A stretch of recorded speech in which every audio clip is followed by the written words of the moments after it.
Hai semua, Assalamualaikum. Dalam video kali ini, cikgu akan berkongsi tentang matematik tingkatan 1, bab 13, teorem Pythagoras, melibatkan satu standard kandungan, 13.1, teorem Pythagoras dan satu standard pembelajaran, iaitu mengenal pasti dan mendefinisikan hipotenus bagi sebuah segitiga bersudut tegak.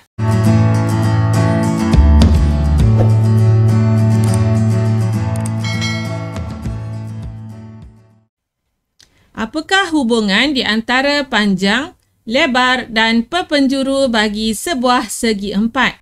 Okey, kita seringkali diberitahu tentang saiz skrin monitor sebuah komputer sebagai 19 inci, 21 inci, 24 inci dan sebagainya. Sebenarnya, saiz ini diukur mengikut perpenjuru bagi monitor itu. Jadi, apakah hubungan di antara saiz ini, iaitu perpenjuru dengan panjang dan juga lebar bagi skrin monitor ini? Kita lihat kepada skrin monitor yang pertama, perpenjurunya ialah 21 inci. Dan kalau kita perhatikan, perpenjuru akan membahagikan segi empat tepat ini kepada dua bentuk segitiga bersudut tegak, iaitu satu di bahagian atas dan satu di bahagian bawah. Jadi kita akan lihat apakah hubungan di antara panjang, lebar dan perpenjuru dalam bentuk segitiga bersudut tegak. Okey, ini ialah rajah segitiga bersudut tegak. Okey, dan kita akan tandakan sudut tegak pada bucu sudut tersebut. Dan segitiga bersudut tegak ialah segitiga yang satu daripada sudutnya ialah 90 darjah, iaitu sudut tegak. Okey? Okey. Jadi dalam sebuah segitiga bersudut tegak, kita akan ada 3 sisi dan satu daripada sisinya ialah sisi yang bertentangan dengan sudut tegak yang disebut sebagai hipotenus. Okey, ini ialah sebuah segitiga bersudut tegak. Cara untuk kita mengenal pasti kedudukan hipotenus ialah kita lihat di manakah kedudukan sudut tegak bagi segitiga tersebut. Okey, jadi di sini ialah sudut tegaknya.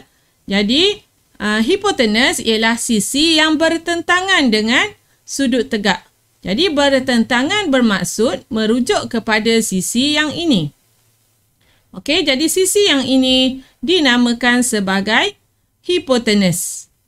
Okey, bagi sebuah segitiga bersudut tegak, okey, sudut tegak ialah sudut yang paling besar, iaitu sudut terbesar antara 3 sudutnya.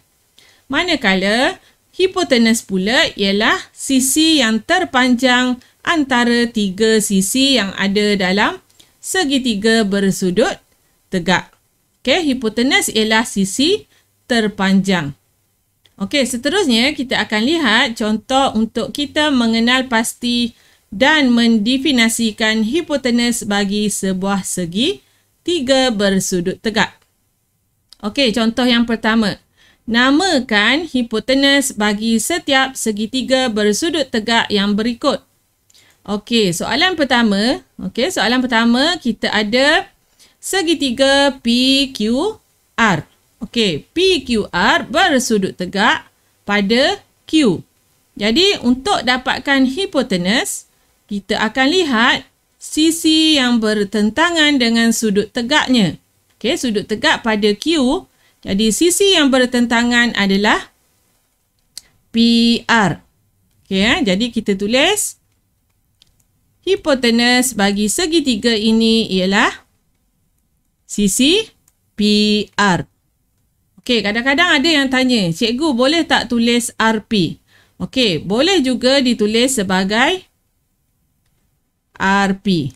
Tetapi kebiasaannya kita akan mendahulukan ikut abjad. Maksudnya biasanya kita tulis sebagai PR. Okey. Ini soalan yang pertama, soalan A. Kita lihat pula soalan B. Kita ada sisi X, Y dan Z. Okey, langkah pertama, kita lihat di mana kedudukan sudut tegaknya. Setentang dengannya ialah hipotenus. Jadi untuk segitiga yang kedua, okey, hipotenusnya ialah Z. Okey, mudah saja untuk kita kenal pasti dan menamakan hipotenus berdasarkan kedudukan sudut tegaknya.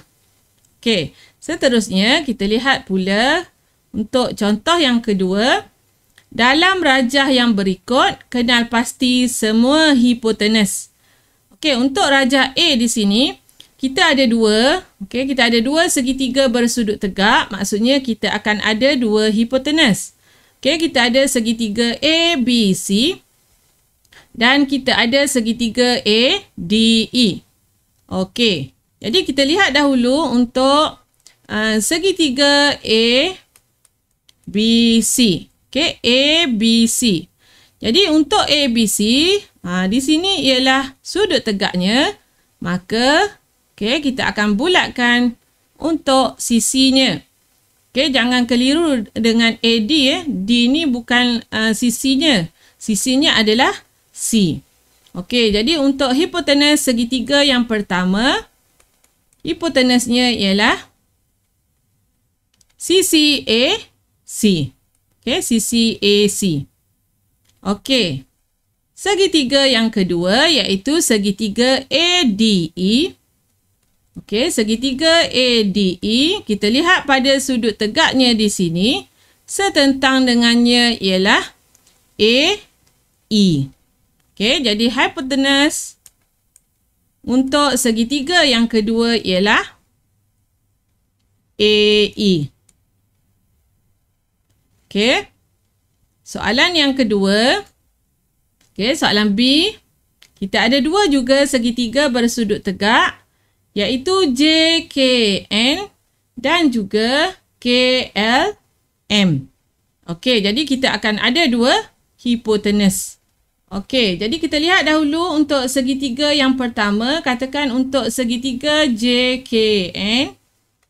Okey, JKN, kita lihat apakah sisi hipotenusnya. Okey. Okey, JKN di sini sudut tegaknya setentang dengannya ialah JN. Okey, jadi hipotenusnya ialah JN. Okey. Segitiga yang kedua iaitu segitiga KLM. Okey, jadi segitiga KLM, hipotenusnya. Okey, kita lihat sudut tegaknya di sini setentang dengannya ialah LM. Okey, LM. Okey, jadi cikgu harap kamu boleh mengenal pasti kedudukan bagi hipotenus dalam segitiga bersudut tegak. Seperti biasa, sekiranya ada apa-apa persoalan, bolehlah ditulis di ruangan komen. Berminat dengan video-video yang cikgu kongsikan? Jangan lupa untuk like, share, komen serta subscribe. Terima kasih.